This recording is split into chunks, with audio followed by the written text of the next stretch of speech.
En nombre del Padre, y del Hijo, y del Espíritu Santo. Amén. Ven, Espíritu Santo, llena los corazones de tus fieles, y enciende en ellos el fuego de tu amor. Envía, Señor, tu Espíritu, y todas las cosas serán creadas, y renovarás la faz de la tierra. En el nombre del Padre, y del Hijo, y del Espíritu Santo. Muy buenas noches. Iniciamos nuestra sexta sesión del curso bíblico. Recordemos que ya estamos en la segunda parte del libro del Génesis. El Génesis tiene dos partes.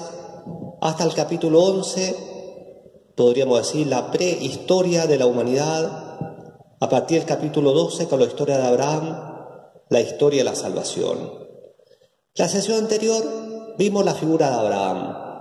Vimos la vocación de este hombre, como Dios lo llama, a salir de su tierra, las promesas que le formula, la alianza que sella con él y sobre todo la fe de Abraham, una fe a veces probada, pero que hace de Abraham nuestro padre en la fe. Hoy vamos a ver, dentro de esta gran trama, la vocación de Abraham, vamos a ver algunas historias, relatos que son significativos, que han dejado su impronta en la tradición bíblica y cristiana, y que es importante conocer. Antes de entrar en estas historias, recordemos algunas cosas que ya hemos dicho.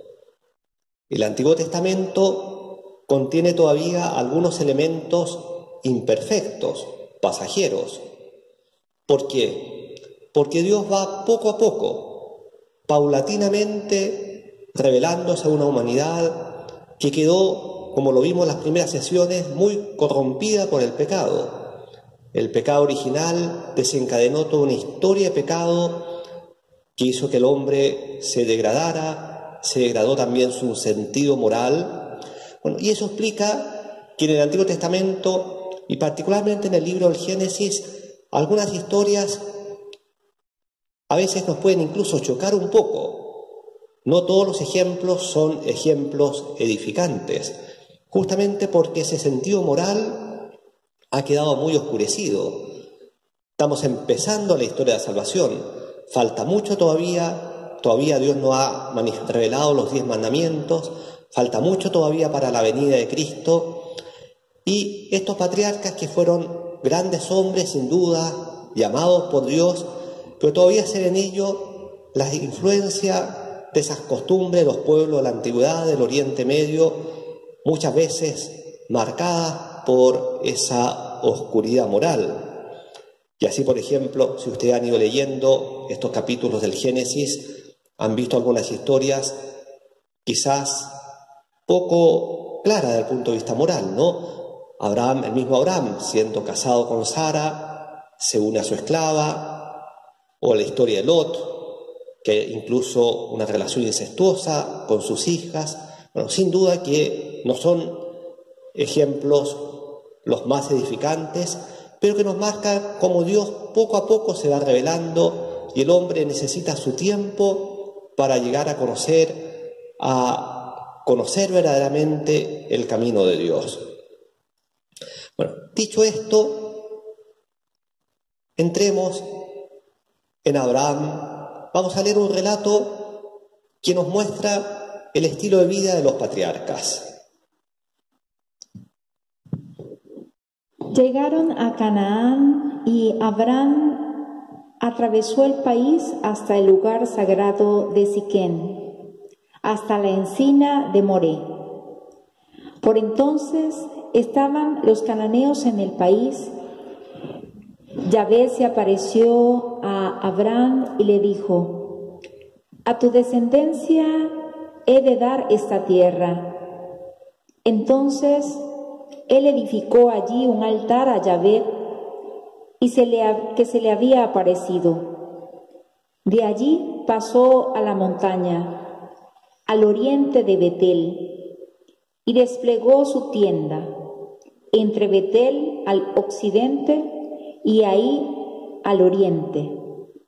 Allí edificó un altar a Yahvé e invocó su nombre. Luego Abraham fue desplazándose por acampadas hacia el Negev.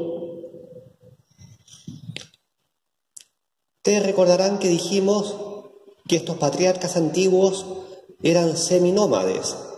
Iban con sus rebaños, desplegando sus tiendas, acampando. Y este texto que hemos leído nos muestra un poco el itinerario de Abraham en esta tierra que Dios le promete. Es una tierra que todavía no es poseída por Abraham. La promesa es a su descendencia. ¿Quiénes habitaban en el país? Los cananeos. Bueno, y vemos cómo Abraham va pasando por diversas localidades. Ustedes ven acá el mapa: Siquem, luego Betel, luego Mamre, que queda al lado de Hebrón, que eran localidades cananeas donde Abraham erige un altar, hace un sacrificio a Dios. De alguna manera nos muestra esta vida, ¿no?, de los patriarcas que todavía invocaban a Dios en los mismos lugares sagrados que tenían los cananeos. De hecho, algunos de estos nombres van a ser conocidos en la Biblia: Siquem, Betel. Y finalmente Abraham, con los suyos, se van a establecer en la zona del desierto, el Negev, donde ustedes ven ahí Hebrón, Beersheba, la parte sur de la tierra de Canaán. Ahí se van a establecer estos patriarcas.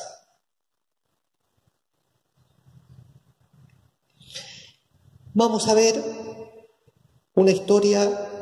En la vida de Abraham aparece un personaje misterioso, pero que yo creo cuyo nombre hemos escuchado. Aparece el personaje Melquisedec. Luego de unas batallas en las cuales se vio enfrentado Abraham, dice el texto, el capítulo 14 del Génesis: entonces Melquisedec, rey de Salem, presentó pan y vino, pues era sacerdote del Dios Altísimo, y le bendijo diciendo: bendito sea Abraham del Dios Altísimo, creador de cielos y tierra, y bendito sea el Dios Altísimo, que entregó tus enemigos en tus manos, y le dio a Abraham el diezmo de todo. Este personaje Melquisedec es un personaje misterioso que aparece de pronto. Era a la vez rey y sacerdote. La tradición bíblica va a ver en él una figura, una profecía del futuro Mesías que va a ser rey y sacerdote. Y era rey de Salem. Salem es el emplazamiento actual de Jerusalén, la ciudad santa de Israel. Era sacerdote del Dios Altísimo. Y quizás el detalle más interesante es que este rey sacerdote, ¿qué le presenta a Abraham? Presenta pan y vino. ¿Qué nos recuerda eso? Es ya una profecía del sacrificio de la Eucaristía, el pan y el vino. Por eso que en la tradición cristiana, en la Carta a los Hebreos, por ejemplo, el autor habla de Cristo, del sacerdocio de Cristo según el orden de Melquisedec. Y en la misa, en el canon romano, ustedes habrán escuchado que se hace alusión, se le pide a Dios que acepte nuestra ofrenda, como aceptó el sacrificio del justo Abel y la oración de tu sumo sacerdote Melquisedec. Bueno, este personaje, como les digo, son pocos versículos, pero es un nombre que va a quedar marcado en la historia bíblica. Y también aparece acá otro elemento interesante. Melquisedec bendice a la vez a Abraham y también bendice a Dios, al Dios Altísimo. ¿Qué significa bendecir a Dios? Significa alabarlo, glorificarlo, darle gracias. Pues bien, en la liturgia del pueblo de Israel y también en nuestra liturgia cristiana siempre están estos dos elementos: la bendición, el bendecir a Dios y el bendecir al hombre. Es decir, la alabanza, la glorificación de Dios y la santificación del hombre que participa en el culto. Y un último detalle: ¿qué hizo Abraham? Abraham le dio el diezmo de todo. Es la primera vez que aparece esta figura, ¿no?, del diezmo, esa colaboración del hombre con sus bienes para el culto divino. Entonces, esta es la historia de Melquisedec.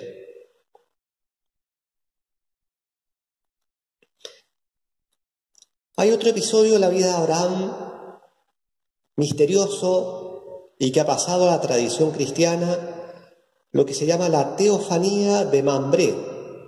Mambré, ya lo vimos, ¿no?, queda muy cerca de Hebrón, donde se estableció Abraham en el desierto en Negev, y todavía no se cumplía la promesa. Dios le había prometido un hijo en sus entrañas. Y el texto, ustedes lo pueden ver después en el capítulo 18 del Génesis, aparece Dios, Yahvé, que visita a Abraham en la forma de un hombre, acompañado de otros 2 hombres, y le va a anunciar que Sara dentro de un año tendrá un hijo. Pero si ustedes ven el texto, y se los doy como tarea, podríamos decir, aparecen algunos detalles curiosos. Eran 3, pero Abraham se dirige a ellos como uno. Bueno, en esto la mirada cristiana ha visto ya un anuncio de la Trinidad. Son 3 personajes, pero que hablan como uno y al cual Abraham se dirige como uno. Hay, por así decir, una vacilación entre el plural y el singular. Se los señalo, quizá ustedes leyendo el texto lo van a comprender mejor, pero de hecho esta historia se llama la teofanía, manifestación de Dios en Mambré, ha marcado incluso la historia del arte cristiano. Hay muchos cuadros que presentan a estos 3 personajes ya como una figura, una profecía de la futura Trinidad que todavía sin duda no se manifiesta plenamente.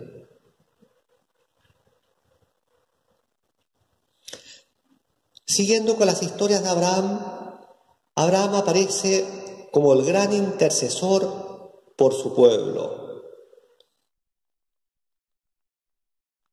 Dentro de la tierra de Canaán había 2 ciudades pecadoras, Sodoma y Gomorra, que han quedado en la tradición, ¿no? Dice el versículo 20, el capítulo 18, el clamor de Sodoma y Gomorra es grande y su pecado es gravísimo. ¿Cuál era el pecado de Sodoma? Era el pecado contra la naturaleza. Y Dios le dice a Abraham que va a destruir la ciudad. Y ahí, en un texto muy bonito, muy conocido, Abraham empieza a interceder por esta ciudad pecadora. Y le dice Abraham a Dios: Señor, ¿y si hubiera 50 justos? ¿Tú igual la destruirías? Dios le dice: no, en atención a esos 50 justos no la destruiría. Y poco a poco va Abraham bajando la petición. ¿Y si hubiera 45 justos? ¿Y si hubiera 40? ¿Y si hubiera 30? ¿Y si hubiera 10? Y Dios cada vez le responde lo mismo. Si encuentro 40, 30, 10 justos, no la voy a destruir. ¿Qué es lo interesante de esto? Por una parte, la fuerza intercesora del hombre de Dios, y luego el papel salvador que tienen los santos. Es decir, aun cuando los justos sean pocos, pero esos justos de alguna manera están salvando al mundo. Abraham se detuvo en su petición en 10 justos. No se atrevió a ir más allá. Y de hecho, ni siquiera había 10 justos en Sodoma. Por eso las ciudades pecadoras van a ser destruidas. Pero si miramos este texto a la luz del conjunto de la Escritura, más tarde, mucho más tarde, los profetas, Jeremías, Ezequiel, van a llegar a decir que si hubiera un justo, la ciudad puede salvarse. Y en el profeta Isaías aparece la figura del siervo sufriente, ese hombre que carga sobre sí, ese hombre justo, santo, pero que carga sobre sí el pecado de toda la humanidad expía por los pecados de toda la humanidad. Nosotros que somos cristianos, ¿qué podemos decir? ¿Quién es ese justo? ¿Quién es el único justo que es causa de salvación para toda la humanidad? Jesucristo.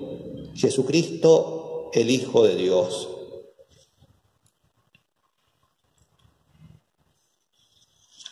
Luego,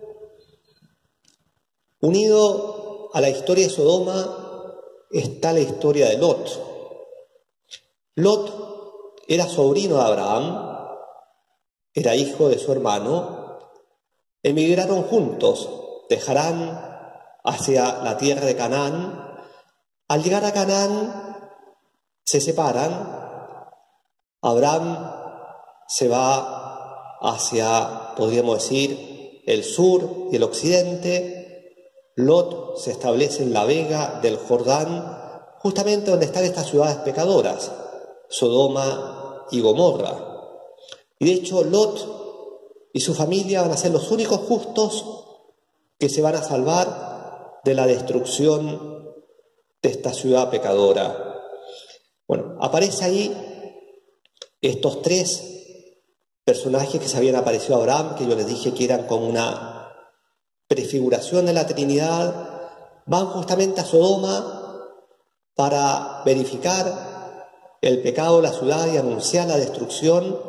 Bueno, Lot les ofrece hospitalidad en su casa y gracias a esa hospitalidad se salva Lot y su familia. Ahora, cuando escapan de la ciudad, Lot con su familia, Dios les dice que tienen que escapar pronto, correr a los montes a refugiarse, porque va a destruir la ciudad. Pero les hace una advertencia, les dice que no miren para atrás.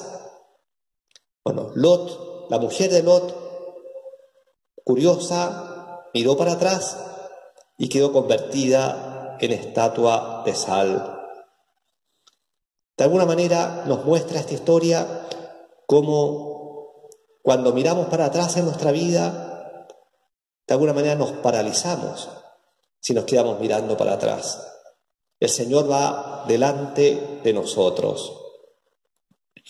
Bueno, la historia de la destrucción de estas ciudades aparece en el capítulo 19 del Génesis. Y otro detalle dice, cuando Dios destruyó las ciudades, se acordó de Abraham y puso a Lot a salvo. Es decir, ¿por qué salvó a Lot? En razón de Abraham. Nuevamente está esta idea, ¿no? Cómo un justo puede ser causa de salvación para otros o para muchos. Podemos pensar también en nuestro mundo, un mundo tantas veces marcado por el mal, por el pecado, pero si el mundo se salva, si el mundo no perece, es quizás porque hay almas santas que interceden, que de alguna manera expían por los pecados del mundo.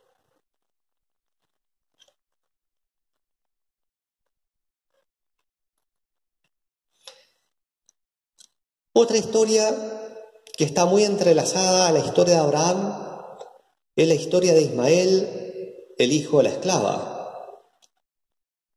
¿Recuerdan ustedes la promesa que Dios le hace a Abraham? Tarda en cumplirse. De hecho, van a pasar casi 25 años. Y Abraham en un momento vaciló. Él pensó, bueno, ya no tengo hijos, me va a heredar mi siervo. Luego Dios le dice, no, va a ser un hijo salido de ti.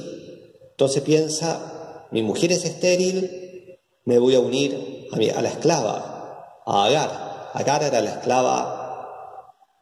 Bueno, y ahí engendra un primer hijo, Ismael. Cuando Agar queda embarazada, parece que desprecia de alguna manera a Sara, su ama, su dueña, y y ante la enemistad que se da, decide huir, escapar. Pero en esa huida, Dios le sale al alcance y le dice multiplicaré de tal modo tu descendencia que por su gran número no podrá contarse. Sí, también hay una promesa para la descendencia de la esclava. Parecía la promesa de Abraham, aun cuando la promesa de Abraham va a ir por Isaac, sabemos, ¿no? Por su hijo legítimo. Pero una promesa parecida, será una descendencia numerosa. Bueno, Agar vuelve donde sus amos, nace Ismael, nuevamente Dios le dice, le bendigo, le hago fecundo, pero mi alianza la estableceré con Isaac. Es decir, hay también una promesa para la descendencia de la esclava, pero la alianza va a continuar por la línea legítima, por Isaac. Y finalmente Ismael va a crecer y nuevamente ante la enemistad entre Sara y Agar, Abraham va a expulsar a Agar e Ismael. Leamos el texto. Creció el niño y fue destetado. Y Abraham hizo un gran banquete el día que destetaron a Isaac. Vio Sara al hijo de Agar, la egipcia, que había dado de Abraham jugando con su hijo Isaac. Y dijo a Abraham, despide a esa criada y a su hijo, pues no va a heredar el hijo de esa criada juntamente con mi hijo, con Isaac. Sintiólo mucho Abraham por tratarse de su hijo, pero Dios dijo a Abraham, no lo sientas ni por el chico ni por tu criada. En todo lo que te dice Sara, hazle caso. Pues aunque por Isaac llevará tu nombre una descendencia, también del hijo de la criada haré una gran nación, por ser descendiente tuyo. Levantóse pues Abraham de mañana, tomó pan y un odre de agua y se lo dio a Agar. Le puso al hombro el niño y la despidió. Ella se fue y anduvo por el desierto de Beerseba. Como llegase a faltar el agua del odre, echó al niño bajo una mata. Y ella misma fue a sentarse enfrente, a distancia como de un tiro de arco, pues decía, no quiero ver morir al niño. Sentada pues, enfrente se puso a llorar a gritos. Oyó Dios la voz del niño, y el ángel de Dios llamó a Agar desde los cielos y le dijo, ¿qué te pasa, Agar? No temas, porque Dios ha oído la voz del chico en donde está.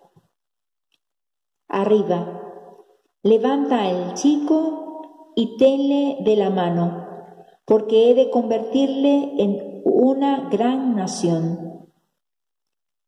Entonces abrió Dios los ojos de ella y vio un pozo de agua. Fue lleno el odre de agua y dio de beber al niño.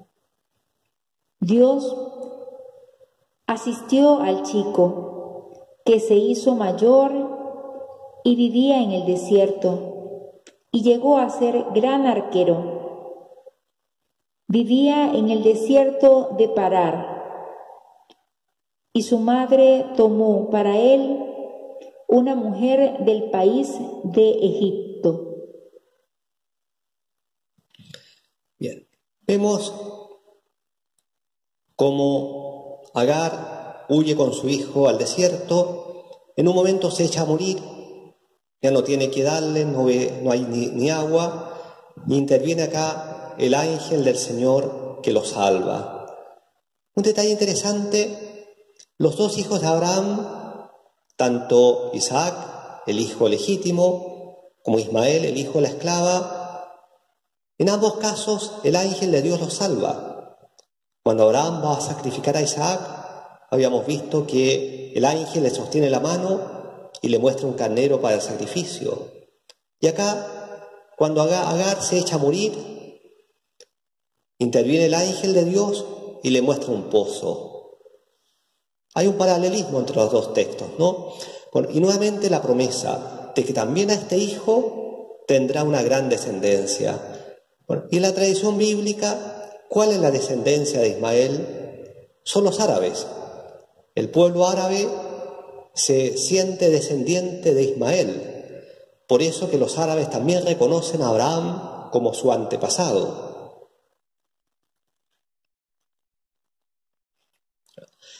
Pero la alianza continúa por medio de Isaac. Isaac es el hijo de la promesa. Una historia bonita, que no la vamos a leer acá, pero se las comento brevemente, pero ustedes la pueden leer, está en el capítulo 24 del Génesis, es el casamiento de Isaac. Isaac va creciendo, Abraham está muy anciano, ha muerto Sara y a su esposa, y Abraham quiere asegurarse de ver con sus propios ojos antes de morir a su hijo Isaac con descendencia. Pero se da cuenta que no lo puede casar con ninguna de las mujeres cananeas y decide buscar la esposa entre su familia que había quedado en la Mesopotamia, en Harán. Bueno, y así, como está muy anciano, manda a su siervo y le hace hacer un juramento que va a buscar la esposa a su hijo entre su familia en Harán, que no la va a casar con una mujer cananea. Bueno, la historia es bonita, como este criado, cumpliendo la orden de su amo, emprende un largo viaje, como se encuentra finalmente con Rebeca. Rebeca era pariente relativamente cercana de Abraham, era hija de Betuel, el hijo de Nahor, hermano de Abraham, podríamos decir es sobrina nieta de Abraham. Bueno, y ahí se encuentra con Rebeca. Rebeca le da a beber de un pozo a él, a sus camellos, y este criado se da cuenta que es la mujer elegida. La pide en matrimonio, se la dan, y luego emprenden viaje de vuelta. Como les digo, la historia los invito a leerla, tiene un sabor, podríamos decir, oriental.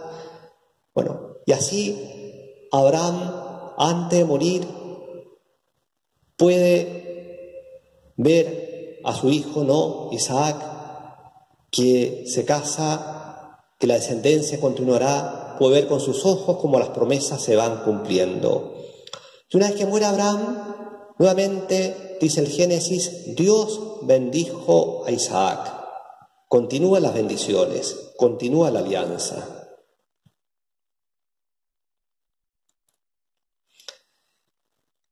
Como les dije, Sara había muerto poco antes, y para enterrar a Sara, Abraham va a adquirir una tumba en la cueva de Macpelá, cerca de Hebrón, y es la primera, es un detalle pero que no deja de ser importante, porque la adquisición de esa tumba, que quedaba en una cueva dentro de una finca, dentro de un predio, es la primera propiedad de los patriarcas en esta tierra prometida. O sea, es como el comienzo, el cumplimiento de la promesa de posesión de la tierra. Abraham va a morir y va a ser sepultado en la misma tumba, en la misma cueva. Con esto terminamos el ciclo de Abraham y vamos a continuar ahora la próxima sesión con la descendencia de Abraham. En realidad, la figura de Isaac no es tan importante. La figura clave va a ser el hijo de Isaac, Jacob, cuya historia vamos a ver en la próxima sesión. Como tarea, los invito a que lean el capítulo 24 del Génesis, el casamiento de Isaac, hagan un resumen y lo envíen al correo electrónico a la parroquia. Y preparando ya la sesión siguiente, lean en el libro del Génesis Desde el capítulo 24, versículo 19, hasta el 37, versículo 1, toda la historia de Jacob. Gloria al Padre, y al Hijo, y al Espíritu Santo, como era al principio, ahora y siempre, por los siglos de los siglos. Amén. En nombre del Padre, y del Hijo, y del Espíritu Santo.